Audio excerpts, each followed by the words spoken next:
Hello everyone, good morning. So ngayong araw nga ay gagala na naman kami. Kasama ko yung ate ko and sila Julius din yung husband ng ate ko.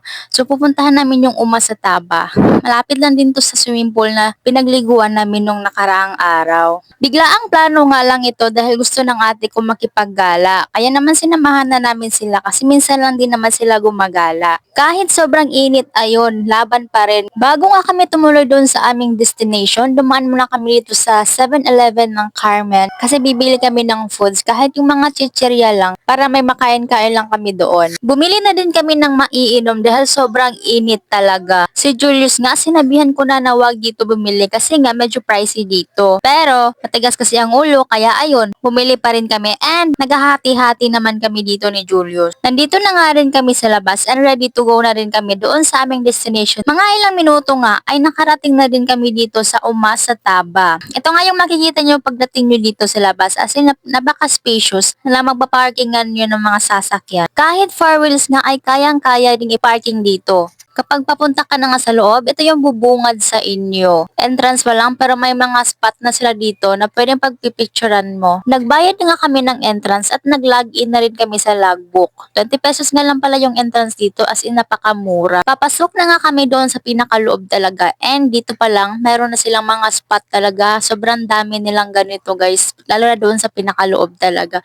Merong mga kubo-kubo dito. Ang daming pwedeng mapagtatambayan dito. Nandito na nga kami sa loob. And itong bahay na to dati, dito yung logbook talaga dati. Pero ngayon, doon na siya sa pinaka-entrance talaga nilipat na. Napakalaki nga ng fish pond nila dito. And of course, merong mga laman yan. Meron din pala silang parang bangka dyan na kubo. Pwede kayong magtambay dyan. Hindi ko alam kung magkano yung bayan. Lilibutin na nga namin tong area na to. And bawat sulok talaga na madadaanan mo, meron talaga silang mga spot na sobrang ganda. Sobrang dami ding halaman dito. And napaka-nature talaga noong dating dito. Napakalaki nga ng fish pond nila dito. Ayan nga yung kubo. And pwede din pala manguha ng isda dyan. Hindi ko alam kung magkano yung bayad kasi per kilo yung mga isda nila dito. May nadaanan nga kami sobrang liit na bahay dito sa may halamanan. As in sobrang cute. Parang bahay siya na isang duwende. Dito ako napapahanga talaga kasi sobrang creative. Meron nga pala silang parang function hall dito. Bago lang siguro to kasi nung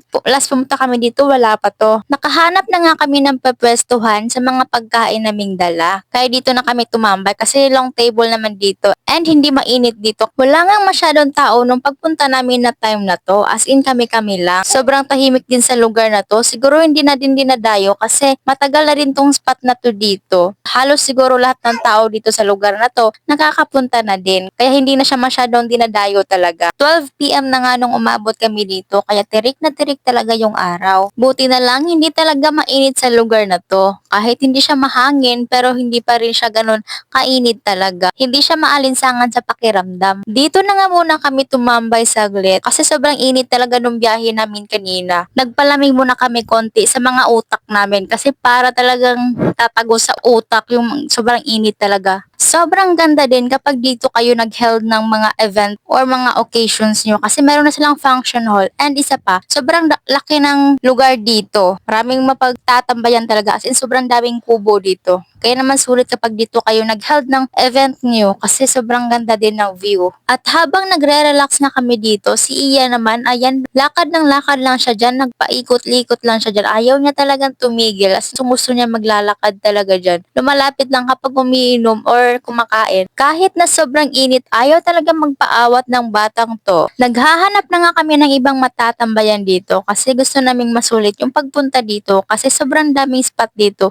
Sayang naman kung hindi talaga mapupuntahan lahat. Bawat gilid na madadaanan, meron silang mga kubo-kubo dito. Kahit saan pwede kang sumilong talaga and pang picture taking na din. Perfecto for the couple na nagde-date talaga kasi sobrang daming kubo dito. Hindi ka talaga mauubusan ng spot kahit maraming tao. Meron nga din pala silang mataas na tulay para tumawid doon sa kabilang area. Ito pala yung sobrang laki ng fish pond nila. Meron ngang mga isda itong fish pond na ito and pwede naman mamingwit dito pero may bayad nga lang. Nung bagong open pa lang tong Uma sa Taba, dito lahat halos nagpipicture sa may tulay. Halos lahat ng mga ka-FB friends ko, yung background ng mga profile nila ay dito talaga sa Uma sa Taba kasi sobrang ganda ng tulay na to. Hindi pa to ganito dati, medyo nag-upgrade lang ngayon. Dito nga banda sa area na to, malalaki yung mga kubo dito. parang cottage sa may dagat. Ganito yung peg ng mga kubo dito. Meron ding bayad siguro dito pero hindi namin alam. Basta tumambay na lang kami dito. Pero may nakita kaming mga numbers sa kubo na ito. Hindi namin alam kung presyo ba yun sa kubo or ewan. Meron na din pala silang wifi vento dito kaya sobrang sulit tambayan. Meron na din silang ceiling fan and meron na din silang mga outlet dito na pwedeng pagsaksakan. Si Iya nga nung mga time na to, umiiyak na talaga kasi sobrang antok na antok na. Siguro mga 1 or 2 PM na tong time na to and wala pa talaga siyang tulog. Kaya pinuntahan na namin yung papa niya kasi that time si Julius nandun sa kabilang kubo humihiga. Hindi ko na talaga matansya yung mood ni Iya tong mga oras na to kasi inaantok na talaga siya. Ayaw din naman matulog kung papatulogin. Andito nga si Julius sa kubo na to and pinuntahan namin siya para sabihin na aalis na kami kasi magla-lunch pa. And si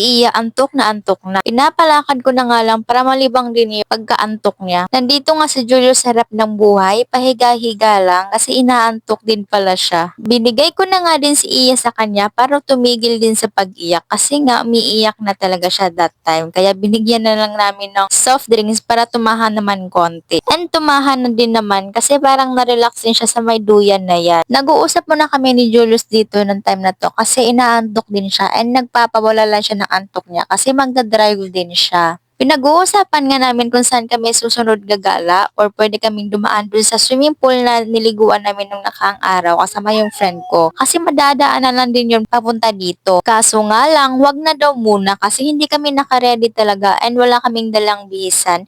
Nakapantalon pa naman din kami ng time na to. Kaya sa susunod na lang daw muna. Gusto ko lang din sanang ipasyal yung ate ko and yung family niya doon kasi hindi pa talaga sila nakapunta. Pero hindi kasi kami ready kaya naman sa susunod na lang. Marami pa nga kaming gustong puntahan sana kaso nga lang sobrang init talaga and hindi kaya sa oras. Pabalik na nga kami nito sa kabilang kubo kasi magliligpit na ng gamit kasi aalis na kami and magla-lunch pa kami. Dadaan lang kami sa mga may karinderya. May isa pa kaming pupuntahan talaga na gagalaan. Kaya naman aalis na kami sa lugar na to para hindi kami kulangin sa oras. Sobrang init pa din ng time na to kasi 2 PM pa lang din naman to. Kaya naman survive pa rin, gagala pa rin kasi minsan lang to talaga. Wala nga talagang katao-tao nung mga time na to. Pero nung pagbalik namin sa kabilang area, meron ng mga nagde-date. Siguro 2 or 3 lang din naman yun. Kaya sa mga gustong magde-date talaga ng couple, perfecto para sa inyo. Kasi sobrang tahimik na ng lugar na to. Nakaalis na nga kami doon at mga ilang minuto lang na biyahe, nakarating na kami dito sa may karinderya. Kumain na nga kami dito kasi nakakagutom talagang gumala. 2 table na yung ginamit namin kasi hindi na kami kasya sa isang table kasi maliliit yung table nila. At si Iya nga kanina pa borlogs habang bumabiyahe kami. Kasi habang papaalis kami iyak lang ng iyak. Kaya nung bumiyahe kami nakatulog agad. Pagkatapos nga namin kumain ay bumiyahe na agad kami papunta doon sa aming second destination. Pero syempre ang video ng second destination namin ay sa part 2 na. Thanks ulit for watching guys. See you sa part 2.